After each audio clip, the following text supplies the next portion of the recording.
ይህ የምፅዓቱ አዋጅ ነጋሪ አገልግሎት ወቅታዊና ዕለታዊ ወጎችን በማቅረብ ትንታኔ የምንሰጥበት የተለያዩ እንግዶችንም በመጋበዝ የምናቀርብበት መድረክ ነው። መረጃዎችን ያጠናከረ ይዞልን የሚመጣው ፓስተር አለማየሁ ነሙ ሲሆን ፕሮግራሙን የመራና መሰናዶውን ኤዲት በማድረግ ወደ እናንተ የሚያቀርበው ይልቃል አስራት ነው። መልካም ጊዜ። ሰላም ውድ የተከበራችሁ የምፅዓቱ አዋጅ ነጋሪ አድማጮቻችን እንዴት አመሻችሁ? በድጋሚ እንግዲህ ከቀኑ መረጃችን በማስከተል የምሽቱን መረጃ ልናደርሳችሁ መስመር ላይ ከፓስተር አለማየሁ ጋር ተገናኝተናል። እንግዲህ ዓለማችን አሁንም እጅግ አሳሳቢ በሆኑ ክስተቶች እየተሞላች ትገኛለች። እነዚህ ክስተቶች ደግሞ ለእኛ የማንቂያ ደወሎች እንደሆኑ እኛም እየተናገርን ያለነው። ይህን የመሰሉ መረጃዎችን እንግዲህ ፓስተር ሊያጋራን መስመር ላይ ተገኝቷል። ከእርሱ ጋር እንግዲህ ግሩም ጊዜ እንደሚኖረን ተስፋ አደርጋለሁ። ይልቃል አስራት ነኝ ከምፅዓቱ አዋጅ ነጋሪ አገልግሎት።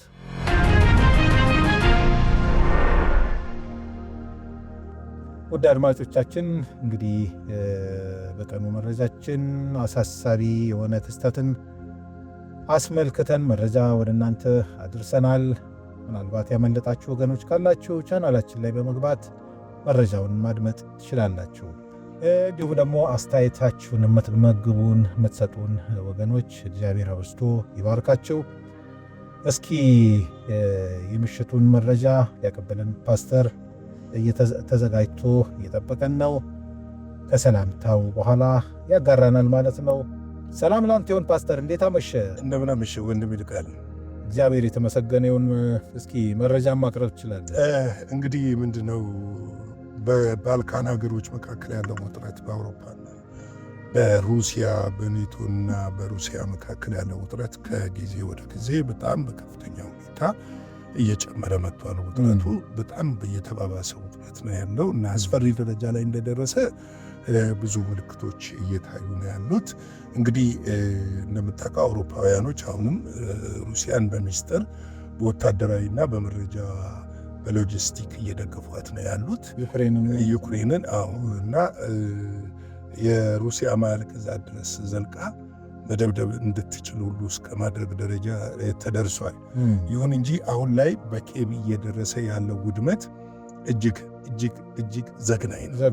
አንተ ራስህ አይተው ከሆነ መሰረተ ልማቶች ከመኖር ወደ አለመኖር እና ምናልባትም ጦርነቱ በእንደዚሁ አይነት እየገፋ እየቀጠለ የሚሄድ ከሆነ ከተወሰነ ጊዜ በኋላ ኬብና አካባቢዋ ተረት ይሆናሉ የሚል ፍርሃት አለ። ምክንያቱም አሁን ጦርነቱን ወደ አውሮፓ እንዳይሰፋ ለመከላከል ሲባል ጦርነቱ ባለበት በዩክሬን ሜዳ ላይ ጫወታው እንዲቀጥል ስለተፈለገ ብቻ ከ70 እስከ 80 ቢሊዮን ዶላር ድጋፍ ለማድረግ የአውሮፓ ኔቶ ወስኖ ተለይቷል።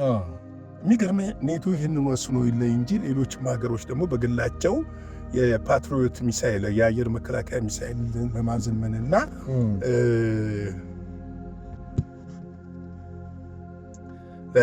እንግዲህ ለማዘመንና እርዳታ ማለትም በእርዳታ መሳሪያውን ወደ እሷ ለማስገባት ከፍተኛ ጥረት እየተደረገ ነው ያለው። እንግዲህ ይህንን ተከትሎ ይሄ ብቻ አይደለም። የሩሲያ ፕሬዝዳንት እንደተናገሩት ፕሬዝዳንት ትራምፕ ለዩክሬን የፓትሪዮት ሚሳይል እንድታመርት ፍቃድ ለመስጠት መወሰናቸው ደግሞ ስህተት ነው፣ ሌላ ስህተት ነው የሚል እና የአሜሪካ ፕሬዝዳንት ዶናልድ ትራምፕ ትላንት ከዩክሬን አቻቸው ጋር በተገናኙበት ወቅት አገራቸው ፓትሪዮት ሚሳኤልን ማምረት ፍቃድ ለዩክሬን እንደምትሰጥ መግለጻቸው ይታወቃል። እና የክሬምሊን አለቃ ቃል አቀባይ ዲሚትሪ ፔስኮቭ በዚህ ጉዳይ በሰጡት አስተያየት ውሳኔ ስህተት መሆኑን ገልጸዋል። ውሳኔው ስህተት ነው፣ እንዳታደርጉት ነው። እንዲሁም እንዲህ አይነቱ ውሳኔ በአሜሪካና በሩሲያ መካከል ያለውን ግንኙነት ያበላሸዋል። ግንኙነታችንን አሁን ያለውን የተጀመረውን ግንኙነት ያበላሻል የሚል ነገር አለ። በነገራችን ላይ ዶናልድ ትራምፕን ውሳኔ ብዙ ጊዜ አላምንበትም። እሱ ብቻ አይደለም፣ እኔ ትንሽ ያስቀኛል እንዲህ አይነት ለምን መሰለህ ሩሲያ ራሱ ኢራንን ሰፖርት ስታደርግ ነበረ እሱማ እስካሁን ድረስ በመረጃም ሳፖርት የምታደርገው አሜሪካም እኮ እያደረጉ ነው። አውሮፓውያኖች እኮ እያደረጉ ነው። ሚሳኤል ሁሉ በድብቅ እስከ መላክ ምን አሁንም ቢሆንስ በታች እኮ ይገናኛሉ። እነሱ በሚገናኙበት የባህር መስመር ላይ አሁንም ድሮኖችን፣ ዘመናዊ ድሮኖችና ሚሳኤሎች ይገባሉ። እንዲሁም የራሷ የኢራንን ድሮን እኮ ዘምና እንደዛ እየሰጠቻት ነው ያለችው። አዎ እንደዛ ነው እያደረገችው ያለችውና እዚህ ጋር ደግሞ እንደዚህ ሲሆን ማለቃቀስ ሳይሆን ካላቸው ወዳጅነት እየተነሳ ይመስለኛል። አሁን ወደ ቤት ከሳቸው ጋር ከነበራቸው ነገር እየተነሳ ይመስለኛል። እና እንዲህ አይነቱ ውሳኔ በአሜሪካና በሩሲያ መካከል ያለውን ግንኙነት ያሻክራል የሚል ነው ያሉት ፒስኮፕ። ጨምረው የዩክሬን ፓትሪዮት ሚሳይል ማምረት ፍቃድ ማግኘት ወደ ሰላም የሚያመራ አለመሆኑን አስረድተዋል። እና ጦርነቱን ይቀጥላል፣ ያባብሰዋል ነው። ሁለቱም መሪዎች ውስብስብ ስብዕና ያላቸው በሚል የገለጸው ቃል አቀባዩ እንዲህ አይነቱ ውሳኔ በአካባቢው ያለው ግጭት ወደ ውስብስብ ቅርጽ ሊቀይረው እንደሚችል አሳስበዋል። እና ምንድነው የጦርነቱ ቅርጽ ሊቀየር ይችላል ነው፣ መልኩ ሊቀየር ይችላል ነው። እንግዲህ ወደ አውዳሚነት እና አሁን እኮ ምን መሰለህ ዩክሬን እኮ አይደለችም እየተዋጋች ያለችው። እውነት ለመናገር ከሆነ ዩክሬን አይደለችም እየተዋጋች ያለችው፣ ኔቶ ነው እየተዋጋ ያለው። እና ከፍተኛ የሆነ ወታደራዊ እርዳታዎች፣ ድጋፎች የሚያደርጉ ያሉት እነሱ ናቸው። እና ስለዚህ ይሄ ጦርነት መልኩን እንዳይቀይር ነው አሁን ይሄ ነገር የተነሳው። ይህ በእንዲህ እንዳለ ብሉምበርግ እንደዘገበው የዩክሬን ፓትሪዮት ሚሳኤል የማምረት ፍቃድ ቢሰጣትም እንኳ ሚሳኤሉን ለማምረት ዓመታት የሚፈጁ ይሆናሉ የሚል ነው። ሌላው ቦሊስቲክ ሚሳኤል የማምረት ሀገር ያለው የአንድ ዋጋ $5 ሚሊዮን የሆነ ይህ ካፕ 3 የተሰኘው ፓትሪዮት በአሁኑ ወቅት የሚመረተው በአሜሪካና በጃፓን ብቻ እንደሚሆን ጠቅሰዋል። ስለዚህ በጃፓንና በአሜሪካ ስለዚህ እነዚህ ዋጋዎቻቸውን ከባድ ነው። እነዚህ ምርቶች ደግሞ መመረታቸው በራሱ ከፍተኛ ውድቀትን ሊያስከትል ይችላል ነው እና ጦርነቱን ሊያስፋፋው ይችላል የሚል ነው። ነገር ግን ኔቶ በዛ የሚፈልገውን ነገር እስኪያደርግ ድረስ የሚተው አይመስልም። እውነት ነው። እንግዲህ ይሄ ሁኔታ እየተያያዘ እየተቀጣጠለ ነው እየሄደ ያለው። አሁን ላይ በእንደዚህ አይነት ሁኔታ ውስጥ ያለችው ዓለም ምን የሆነች እንደሆነ መናገር በጣም ቀላል አይመስለኝም። አሁን ራሱ ለምሳሌ ትናንትና ምሽት ላይ ያገኘሁት አንድ ዘገባ ላሳየ። ዛሬ ቀን ላይ ነው በደንብ የተመለከትኩት። የሩሲያ የጦር ጀቶች የፊንላንድንና የኦስትሪያን አየር ክልል መጣሳቸውን ኔቶ አስታውቋል። እና የባልቲክ ቀጠና ውጥረት እንደገና እንደ አዲስ እያገረሸነ እየመጣ ያለው እንግዲህ እነዚህ የአየር ኃይል ጀቶች ጥሰው ዝም ብለው የሰው ድንበር አይገቡ። ይሄ ነገር ዳግም ነው ማለት ነው የተከሰተው። ከዚህ በፊት በድሮን ጥሰው ገብተው ነበረ። ድሮኖች ነበሩ ጥሰው የገቡት፣ የስለላ ድሮኖች ናቸው የተባለው። በማስጠንቀቂያ እንዲመለሱ የማድረግ ሁኔታዎች ነበሩ። ለነገሩ እዚህ ጋር ብቻም እኮ አይደለም፣ እንግሊዝም ጋር ተፈጽሟል። የእንግሊዝን አየር ክልልም ጥሰው የባህር ክልልንም ጥሰው የሩሲያ የባህር ኃይል ጥሶ እንደገባና መረጃ ሲሰበስብ እንደነበረ ነው ስራቸው ተኝቶ። ኢቨን አየር ኃይል ራሱ እንደዛ አድርጓል መሰለኝ። ቅርብ ጊዜ አሳደው አስወጥተው እንደገና አልመቱትም፣ ግን አሳደዱ። እንደዛ ነው የተደረገው። እና ምንድነው አሁን ቀጠናው ላይ የሚያሳየው ነገር እንዲህ በቀላሉ የምትመለከተው ነገር አይደለም። እንግዲህ ሁለት የሩሲያ ሱፐርሶኒክ የጦር ጀቶች በባልቲክ ባህር በኩል የፊንላንድና የኦስትሪያን ሉዓላዊ አየር ክልል ጥሰው መግባታቸውን የሰሜን አትላንቲክ ጦር ቃል ኪዳን ኔቶ አስቸኳይ መግለጫ አውጥቷል። መግለጫ ነው ያወጣው። አስቸኳይ መግለጫ ነው ያወጣው። እንትን አይደለም፣ አየህ፣ አስቸኳይ መግለጫ ነው ያወጡት። ክሪቲካል ነው እና ድርጊቱን ተከትሎ የፊንላንድን አየር ኃይልና በኦስትሪያ የሚገኘው የኔቶ አየር ጥበቃ እዝ ተዋጊ ጀቶች የሩሲያውያኖችን የጦር አውሮፕላን ከአየር ክልላቸው እንዲወጡ አስገድደዋል ነው። እንደገና አስገድደዋል፣ አልመቷቸውም፣ አስገድደዋል። ግን ምንድነው ይሄ የሚያመለክትህ? መመታቱ ደግሞ ሌላ መዘዝ ነው። ቀጣይ ናቸው ማለት ነው። ፊንላንድና ኦስትሪያ ቀጣዩ ፖላንድ፣ ሶስቱ ቀጣይ እንደሆኑ የሚያመለክት ነው። በእርግጥ የሩሲያ ዓላማ ምንድን ነው ብለህ ካልከኝ ዩክሬንን መጠቅለል ብቻ አይደለም። ዶናልድ ትራምፕ በደንብ ተናግረዋል። ዩክሬንን ሩሲያ ትጠቀልላለች ብለዋል። ይሄ ብቻ አይደለም፣ የቀድሞውን የሶቪየት ህብረት ሀገራትን መመለስ ነው የምትፈልገው ሩሲያ። ይሄን ለማድረግ ደግሞ በቀጠናው ላይ የበላይ ሆና መውጣትን ትፈልጋለች። አውሮፓውያን ደግሞ ሩሲያን ድባቅ ተመታ ተበታትና ማየት ይፈልጋሉ።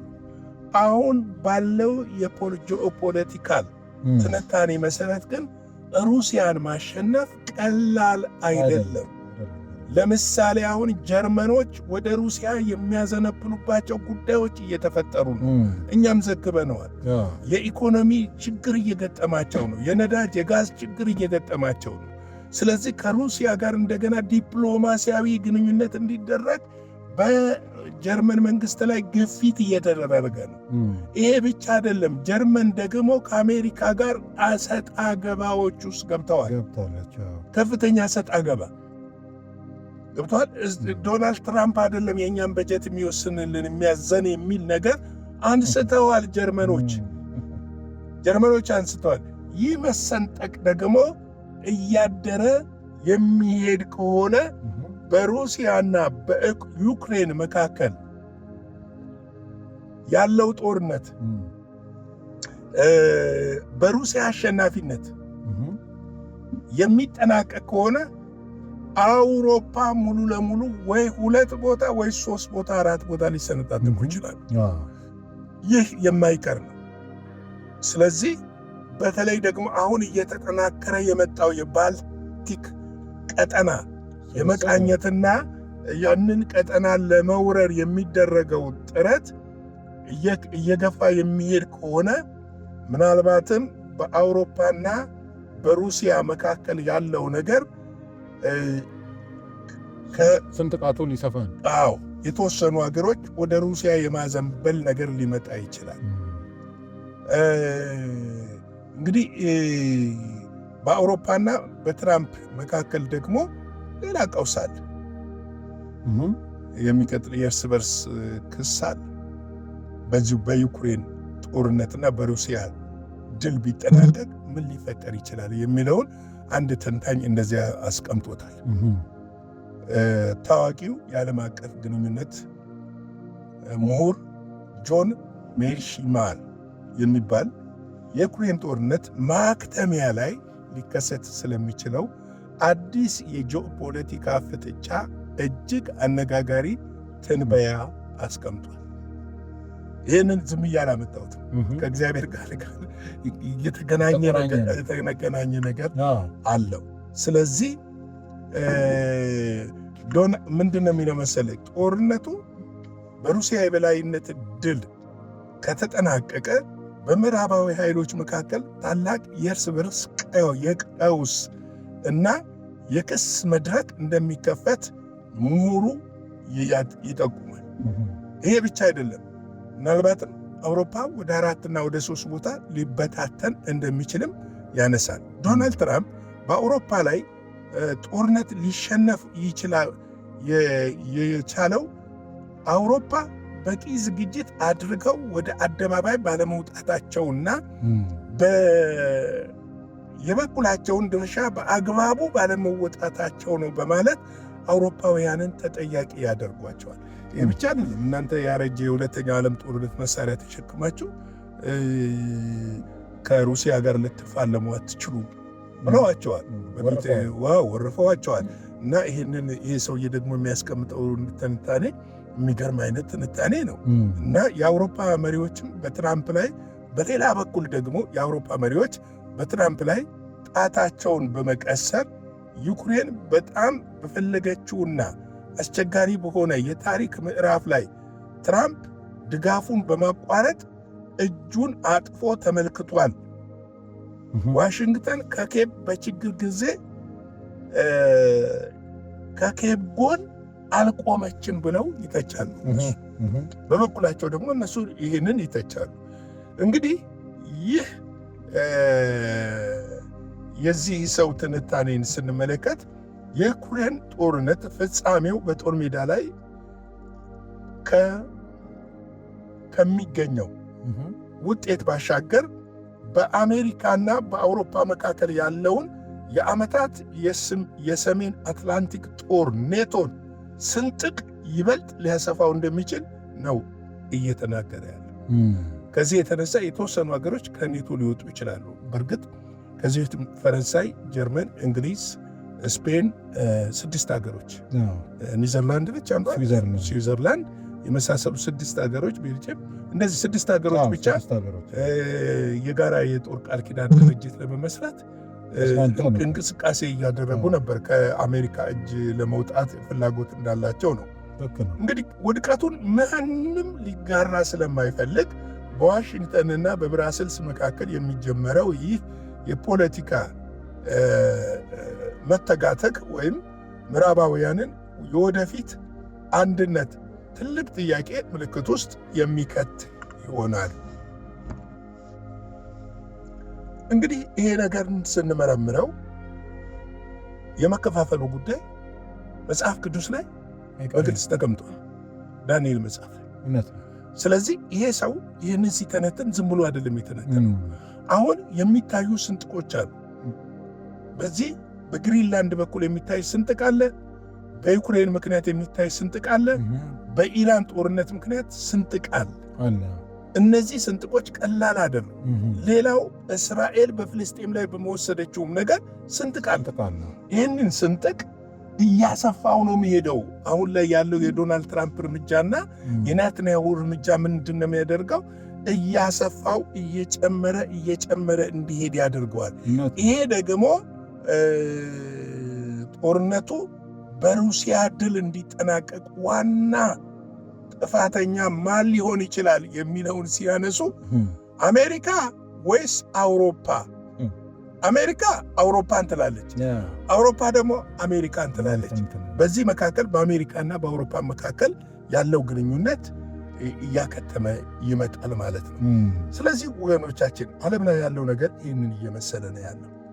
የጊዜ ጉዳይ እንጂ የምንላቸው ነገሮች ሁሉ ተፈጻሚነት እያገኙ ይመጣሉ። ምክንያቱም የእግዚአብሔር ቃል አስቀድሞ ስለነገረን እውነቱን ስላረጋገጠልን፣ ከእውነት ውጭ ልንሆን ደግሞ እኛ አንችልም።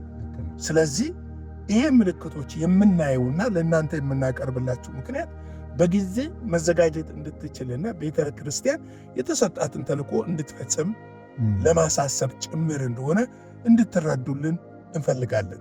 የጌታ ጸጋ፣ ሰላም፣ ምሕረት፣ ቸርነት ከሁላችን ጋር ይሁን። ሻሎም። ጌታ ኢየሱስ አብስቶ ይባርክ። ፓስተርን አንተ ላይ እንደ ተጨማሪ ማሳሰቢያ መስጠት የምፈልገው እዚህ በስነ ፍጻሜ አቅጣጫ ላይ ወይ ደግሞ በስካቶሎጂ ላይ ትምህርት የሚሰጡ አስተማሪዎች መንቃት አለባቸው። በቃ ምዕመኖቻቸውን በዚህ ጉዳይ ላይ ካላደቁ እንግዲህ ነገር ከመሸ በኋላ ጥሩ ስለማይሆን እኛ እንግዲህ እንደ ምክረ ሐሳብ ነው ይህን ነገር የምናቀርበው። በጣም አስፈላጊ ወቅት ነው ብዬ ነው ማስበው። ይህን እንደዚህ አይነት የማንቂያ ትምህርቶች መሰጠት አለባቸው ብለን እኛም ያው እንዳቋም እናምናለን። ስለዚህ ነገሮች እየተጣደፉ ነው ማለት ነው። በቀኑ መረጃችን ላይ የተመለከትነው እንደዚሁ የጊዜውን መጨለም የሚያመላክቱ ናቸው። ነገር ግን ይሄ ደግሞ ተስፋ የሚያስቆርጥ ስላልሆነ ተስፋችን ኢየሱስ ክርስቶስ እየመጣ እንደሆነ የሚያመላክት ስለሆነ በዚህ ተስፋ አንቆርጥም፣ አንደነግጥም። እንግዲህ ውድ አድማጮቻችን እንደዚህ አይነቱን መረጃ ፓስተር እያደራጀ እየመጣ እያነቃን ይገኛል። እንግዲህ አስተያየታችሁን ደግሞ የምትሰጡን ወገኖች ደግሞ በአስተያየታችሁ እንድትቀጥሉ በጌታ ፍቅር እንጠይቃቸዋለን። ከዚህ በተረፈ እንግዲህ እግዚአብሔር ፈቃዱ ከሆነ በነገው ዕለት በአንድ መረጃና በቀጥታ ስርጭት ተመልሰን የምንመጣ ይሆናል። ወቅታዊ የሆነ አጀንዳ በቀጥታ ስርጭት ስለሚተላለፍ እንግዲህ ከወዲሁ ተዘጋጅታችሁ እንድትጠባበቁ ግብዣችን ነው። መልካም ጊዜ ይሆንላችሁ። ሻሎም። ለዛሬ ይዘን የመጣነው ወቅታዊ መረጃ ይህንን ይመስል ነበረ። በሌላ ጊዜ በሌላ መሰናዶ እስከምንገናኝ ሰላም ለእናንተ ይሁን።